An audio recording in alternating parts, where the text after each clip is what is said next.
Hi hello everyone welcome to science research Tamil channel. இப்போ பார்த்தீங்கன்னா நம்ம எல்லார் வீட்லேயுமே ஃப்ரிட்ஜ் அப்படின்னு சொல்லிட்டு கண்டிப்பாக ஒன்று இருக்கும்.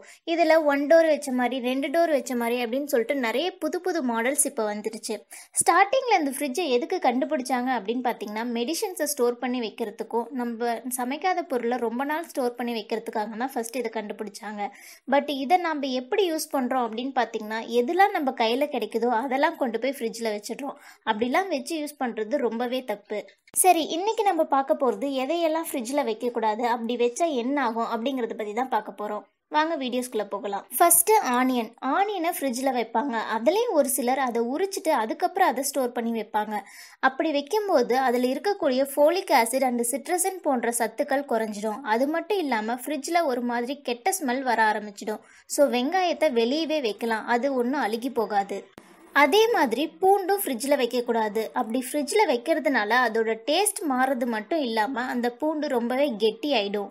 அடுத்து ஃப்ரூட்ஸை பார்த்தீங்கன்னா ஒரு சிலர் கட் பண்ணி ஃப்ரிட்ஜில் வைப்பாங்க. அப்படி ஃப்ரிட்ஜில் வைக்கவே கூடாது. அப்படி கட் பண்ணி வைக்கும்போது அதில் இருக்கக்கூடிய மைக்ரோ ஆர்கானிசம்ஸ்னுடைய எண்ணிக்கை அதிகமாகிறதுக்கான வாய்ப்பு இருக்குது. ஸோ முழு பழத்தை அப்படியே வச்சு நமக்கு எப்போலாம் சாப்பிடணும்னு தோணுதோ அப்போ கட் பண்ணி சாப்பிட்டுக்கலாம். அடுத்து ஃப்ரிட்ஜில் சூடான பொருளை வைக்கக்கூடாது. ஏன்னா ஃப்ரிட்ஜோட உள் சைடில் சூடு அதிகமாகி மற்ற பொருள் கெட்டு போகிறதுக்கான வாய்ப்பு அதிகமாக இருக்குது. சிலர் பார்த்தீங்கன்னா மீட், அதாவது இறைச்சியை ஃப்ரிட்ஜில் வைப்பாங்க. அதில் நார்மலாகவே பாக்டீரியாஸ் அதிகமாக தான் இருக்கும். அது மற்ற பொருள்லையும் ஸ்ப்ரெட் ஆகிறதுக்கான வாய்ப்பு இருக்குது. ஸோ இறைச்சியை ஃப்ரிட்ஜில் வைக்கிறத அவாய்ட் பண்ணுங்கள். அடுத்து ஃப்ரிட்ஜில் பாக்கெட் பால் அந்த மாதிரிலாம் வச்சுருந்தா அதை கொஞ்ச நேரம் வெளியே எடுத்து வச்சுட்டு அந்த சில்னஸ் போனதுக்கப்புறம் யூஸ் பண்ணுறது ரொம்பவே நல்லது. அடுத்து ஊறுகாயை தண்ணி படுற மாதிரி வைக்கக்கூடாது. அதை நம்ம ஃப்ரிட்ஜில் வச்சா அது கெட்டு போய் ஃபங்கஸ் உருவாகும். ஸோ இதை ஃப்ரிட்ஜில் வைக்காமல் வெளியே வச்சாவே ரொம்ப நாள் வரைக்கும் கெட்டு போகாமல் இருக்கும். பிரெட்டை கேக்கை கூட ஒரு சிலர் ஃப்ரிட்ஜில் வைப்பாங்க. அதை ஃப்ரிட்ஜில் வச்சிங்கன்னா அது சீக்கிரமாகவே காஞ்சி போயிடும். ஸோ ஃப்ரிட்ஜில் வைக்கிறத விட காற்று போகாத மாதிரி ஒரு கவரில் போட்டு வச்சாவே போதும். அடுத்து தர்பூசணி, முலாம்பழம் இது எல்லாத்தையும் வெளியவே வைக்கலாம். இந்த பழத்தை ஒருவேளை கட் பண்ணிட்டீங்க அப்படின்னா 1 or 2 days ஃப்ரிட்ஜுக்குள்ளே வைக்கலாம். அதுக்கு மேலே இதை ஃப்ரிட்ஜில் வச்சு சாப்பிட்டீங்கன்னா ஒரு யூஸும் கிடையாது. அடுத்து ட்ரை நட்ஸ்லாம் பார்த்தீங்கன்னா ஒரு சிலர் ஃப்ரிட்ஜில் வச்சு சாப்பிடுவாங்க. அதை எல்லாத்தையும் வெளியே வச்சாவே போதும், அது எப்போவுமே கெட்டு போகாது. ஒரு சிலர் காஃபி டீலாம் போட்டு ஃப்ரிட்ஜில் வச்சு தேவைங்கும் போது சூடு பண்ணி குடிப்பாங்க. அப்படி பண்ணால் அதோட டேஸ்ட் குறையிறது மட்டும் இல்லாமல் அதில் இருக்கக்கூடிய கேஃபைன் பாய்சனாக மாறத்துக்கும் வாய்ப்பு அதிகமாக இருக்குது. அடுத்து ஜாமு ஒரு சிலருடைய வீட்டில் ஃப்ரிட்ஜில் வைப்பாங்க. அதை ஃப்ரிட்ஜில் வைக்கணும்னு அவசியமே இல்லை. அதை ப்ரிப்பேர் பண்ணும்போதே பல வகையில் பதப்படுத்தி தான் ப்ரிப்பேர் பண்ணியிருப்பாங்க.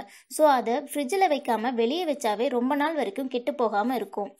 அடுத்து கருவேப்பிலை, கொத்தமல்லி எல்லாம் ஃப்ரிட்ஜில் வச்சிங்கன்னா அது சீக்கிரமாக அழுகி போகிறது மட்டும் இல்லாமல் அதில் இருக்கக்கூடிய சத்துக்கள் எல்லாம் குறைஞ்சிடும். ஸோ அதை பாத்திரத்தில் தண்ணியை ஊற்றி அதில் அதை வச்சிங்கனாவே போதும், அது ரொம்ப நாளைக்கு வரும்.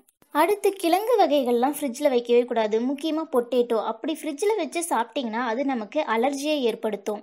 மருந்து பொருள்கள் எல்லாத்தையும் ஃப்ரிட்ஜில் அதுக்குன்னு தனியாக ஒரு இடத்துல தான் வைக்கணும். ஏன்னா மற்ற பொருள்களோட வாசம் இதில் மிக்ஸ் ஆனிச்சுன்னா மருந்துகளோட தன்மை மாறிடும். கூல்ட்ரிங்க்ஸை ஓப்பன் பண்ணதுக்கப்புறம் 2 or 3 days தான் ஃப்ரிட்ஜில் வைக்கணும். அதுக்கு மேலே அதை வச்சு குடிக்கிறது நம்ம உடம்புக்கு நல்லதில்லை. அடுத்து தேனையும் ஃப்ரிட்ஜில் வைக்கவே கூடாது. இதை வெளியே வச்சாவே எப்பவும் கெட்டு போகாது. இதை ஃப்ரிட்ஜில் வச்சா அது கெட்டியாகி அதோட தன்மை மாறிடும். அடுத்து மீந்து போன குழம்பை ஃப்ரிட்ஜில் வச்சு அதை அடுத்த நாள் சாப்பிடுவோம். அது ரொம்பவே தப்பு. அதில் பாக்டீரியா போன்ற மைக்ரோ ஆர்கானிசம்ஸ் இருக்கும். அப்படி சாப்பிட்றதுனால ஃபுட் பாய்சன் ஆகிறதுக்கு கூட வாய்ப்பு அதிகமாக இருக்குது. அது மட்டும் இல்லாமல் இப்படிலாம் சாப்பிட்றதுனால கேன்சர் வரத்துக்கும் வாய்ப்பு ரொம்பவே அதிகம். ஸோ இந்த மாதிரி பொருள்கள் எல்லாத்தையும் ஃப்ரிட்ஜில் வைக்கிறத அவாய்ட் பண்ணுங்கள். முடிஞ்ச அளவுக்கு எல்லா பொருளையுமே ஃப்ரெஷ்ஷாக வாங்கி சாப்பிடுங்க. அதுதான் நம்ம உடம்புக்கு ரொம்பவே சத்து கொடுக்கும். சரி, ஓகே ஃப்ரெண்ட்ஸ், இந்த வீடியோஸ் உங்களுக்கு பிடிச்சிருந்தா லைக் பண்ணுங்கள், ஷேர் பண்ணுங்கள், கமெண்ட் பண்ணுங்கள் அண்ட் மறக்காமல் சப்ஸ்கிரைப் பண்ணுங்கள்.